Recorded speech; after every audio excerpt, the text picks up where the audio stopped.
Let's talk about where we are with immigration. Keir Starmer last week facing a lot of pressure after talking about doing a deal with the EU to set, his plan is, if he becomes Prime Minister, to send boat migrants back to the EU. But obviously that would involve doing a deal with the EU to take some of theirs. EU quota system in place at the current time would have meant, on basis of how it's shared out among EU countries, us taking 120,000 migrants who've arrived in Europe, who, frankly, other European countries also don't want. Well, over the weekend, the Labour leader defended his plan and said, no, he wouldn't accept EU quotas for boat migrants. He's been at a summit in Montreal with his woke bros, basically the pro-lockdown fanatics, the likes of Justin Trudeau and the former Prime Minister of New Zealand, Jacinda Ardern, two of our favourites on this show. Tomorrow, he's meeting with Emmanuel Macron. But what sort of deal could he do? Let's talk to Kevin Saunders. He's a former Border Force Chief Immigration Officer. Good morning, Kevin. Good morning, Julia. Thank you for joining us. What did you make of, such as we know the details, Keir Starmer's plan to do a deal with the EU, can make nicey with his, his bromance partner, Emmanuel Macron, but it won't involve us taking any quota of migrants from the EU? He's got more chance of platting fog. There's just no way on God's earth he's going to do a deal with the EU. If you look at the news over the weekend, you'll see another, 7,000 going into Lampedusa. That was in 2 days. I mean, we had over 6 days. We had 11,560. And then this is the Italian island Lampedusa, which is, just north of Tunisia. Yeah. It's now basically it's hundreds rather than thousands to get a boat across there. And then, of course, they're on EU territory. They are indeed. Italy have taken 123,000 this year.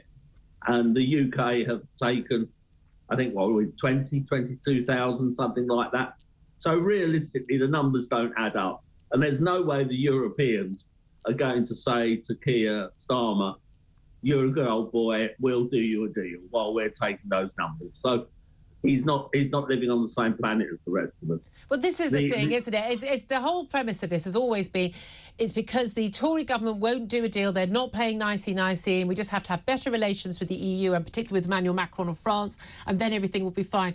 But the reality is, this is just as much a crisis for Emmanuel Macron as it is for Giorgia Meloni, as it is for the German Chancellor. This is a huge crisis across the whole of the EU.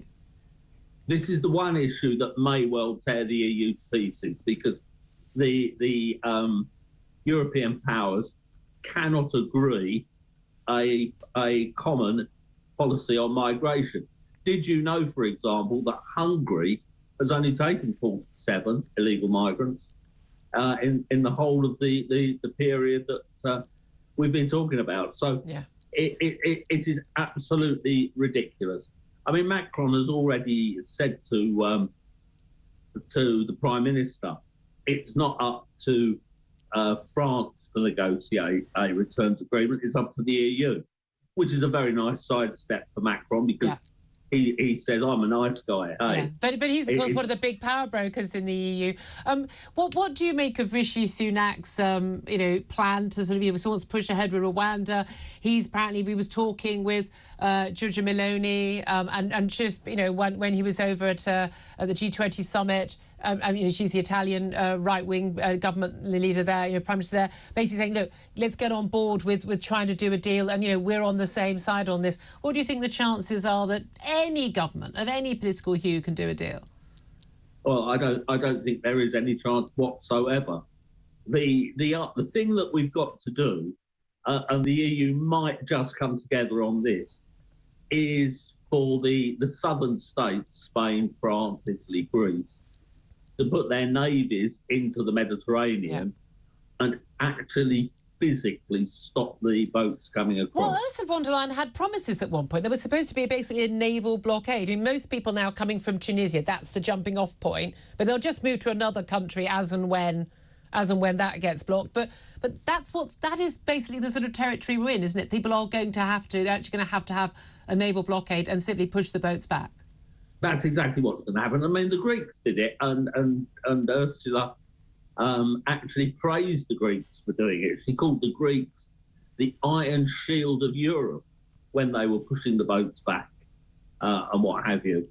But won't the people just find a different route? Because when you hear the stories of these individuals, for each individual, a story in the papers, there's a 16-year-old, the father had died, he's got 5 younger siblings, there's no jobs, there's barely any food, they've got nothing, and he's basically spent, the last year or two basically making his way across North Africa to try and get to, I think he was from the Gambia, and just having to work his way across. You don't just sort of get on a train across the Sahara, and basically work his way across. And he wants to get to Europe to make a better life, to send money back to his family, and hopefully one day bring his family there. You're never going to stop that urge for people who want a better life. And I've all credit to those people for wanting to help their families a better life. The trouble is, the people of Europe don't want to basically become a home to the rest of the world. No, and that's the answer. So the thing is, you've got to make Europe unattractive. You've got to make the UK unattractive to people that want to come and live here illegally. There's nothing wrong with legal migration at all. And if we decide that we want to open safe routes, once we've got this mess sorted out, then we can. Right. But at the moment, the big problem is this illegal migration and the fact that we're losing the battle. Indeed. Really good to talk to you. Always is. Kevin Saunders, former Border Force Chief Immigration Officer.